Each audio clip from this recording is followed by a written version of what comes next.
Imagine you're sitting in a hospital waiting room, the kind where the lights flicker just enough to make you feel anxious. And right in the middle of that room, a little boy is screaming. Not crying.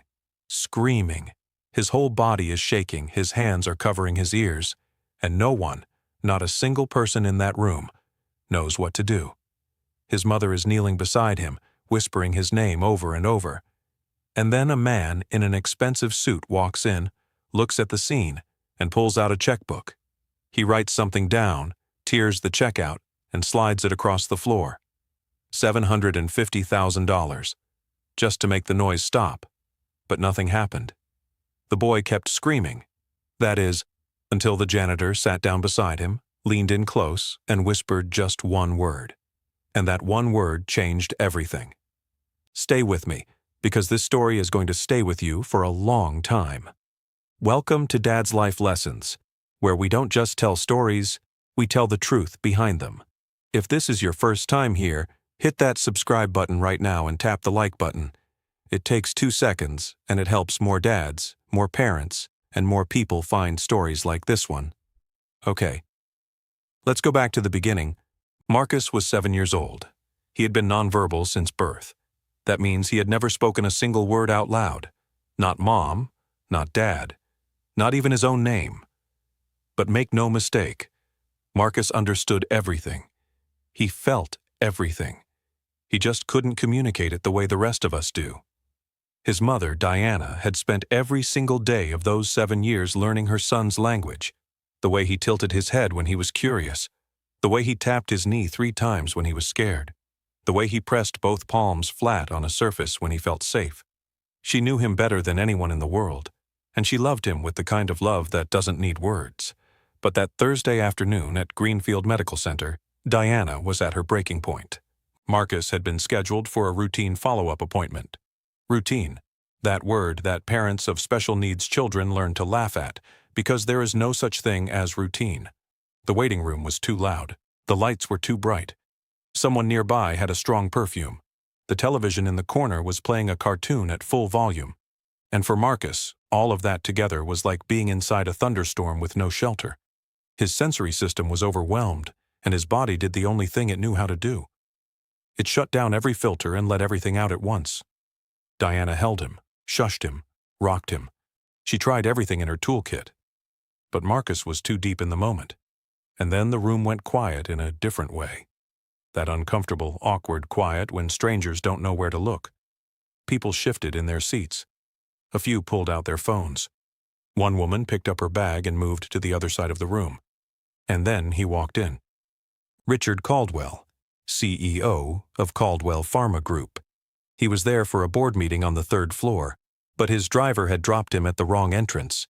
He stood in the doorway in a navy blue suit that probably cost more than most people's monthly rent, holding a leather briefcase, and he looked at Marcus with something between irritation and pity. He didn't say anything at first, he just watched. Then he walked over to the reception desk, asked for the manager, and when no one came fast enough, he reached into his briefcase and pulled out his personal checkbook. He was a man who had spent 40 years solving problems with money, so that's what he did. He wrote a check for $750,000, made out to Greenfield Medical Center with a note in the memo line that said, "Sensory room, build it now." He slid it across the floor toward Diana and said, loud enough for the room to hear, "Get your kid somewhere quiet. I'll pay for it." Diana looked at the check. Then she looked at Richard Caldwell, and she didn't say thank you. She said, "He's not a problem to be solved." And she went back to her son. Richard stood there. He didn't know what to do with that. In his world, every problem had a price. You pay the price, the problem goes away. But Marcus kept screaming. The check sat on the floor, and Richard Caldwell, for the first time in a very long time, felt completely powerless. That's when the door from the maintenance hallway opened. His name was Earl Thomas. He'd been working at Greenfield Medical Center for 22 years. He cleaned floors, fixed broken chairs, changed light bulbs, and knew every single corner of that building. He was 61 years old, wore a gray uniform with his name stitched on the chest, and he had the kind of face that looked like it had seen hard things and made peace with them. Earl had been on his way to fix a leaking pipe in the break room when he heard Marcus through the wall. He set down his toolbox. He pushed open the door, and he walked calmly across the waiting room, past Richard Caldwell, past the check on the floor, past all the people staring at their phones. And he sat down, not near Marcus, right beside him, cross-legged on the floor, like he had nowhere else in the world to be. He didn't try to calm Marcus down. He didn't make shushing sounds. He didn't reach out to touch him. He just sat there, completely still, matching Marcus's energy without fighting it. And after about 45 seconds, which, if you've ever been in a room with a child in crisis, feels like 45 years, Earl leaned in close to Marcus's ear, and he whispered one word. Safe. Just that. One word. Safe. Marcus stopped mid-scream. His hands, still pressed against his ears, slowly lowered. His eyes, which had been squeezed shut, opened just a little. He looked sideways at Earl. Earl looked back at him, calm as still water, and nodded once, slowly, like he was confirming something important.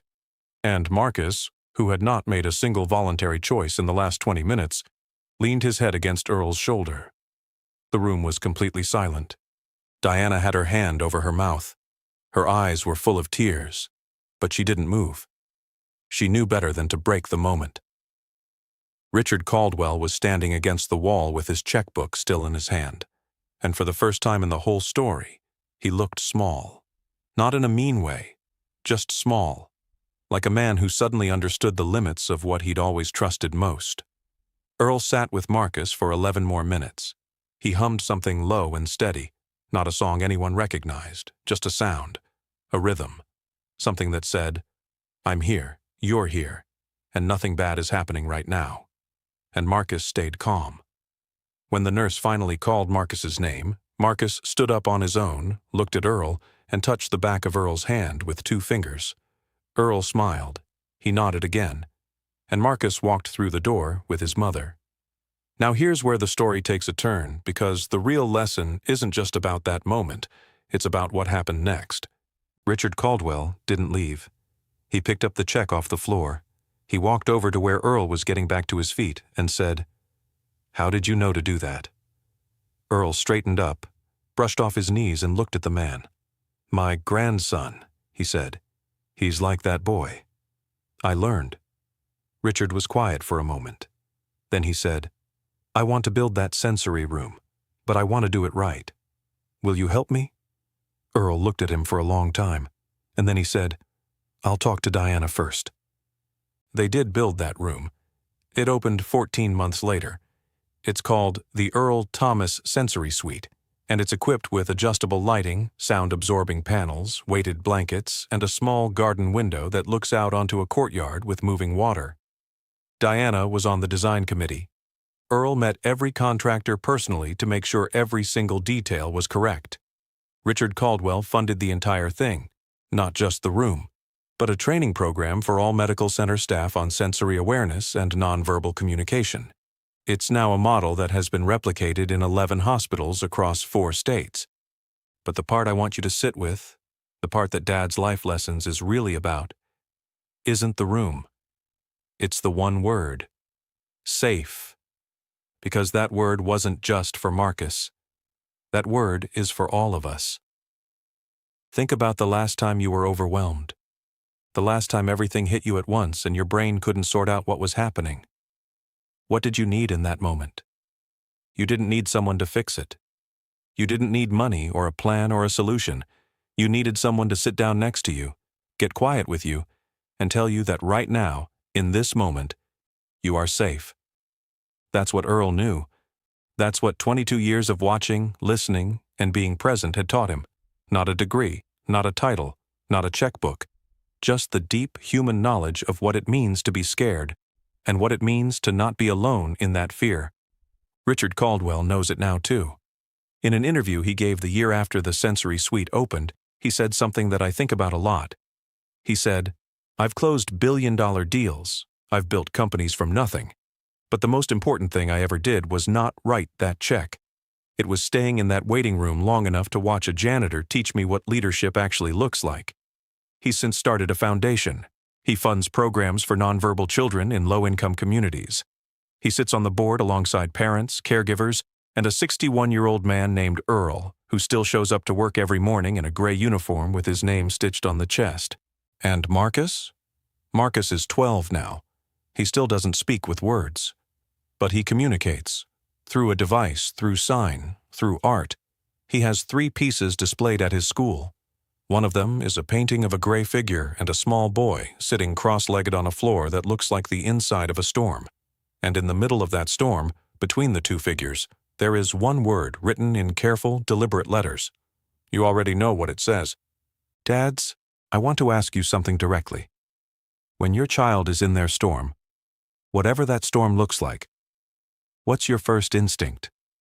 Is it to fix it? To find the solution? To make it stop? Because I get that. Every dad in this channel knows that feeling. We are built to protect, to provide, to solve. But sometimes, the most powerful thing you can do is nothing. Sit down. Get still. Get quiet. Match their energy without fighting it. And let them know, through your presence alone, that they are safe.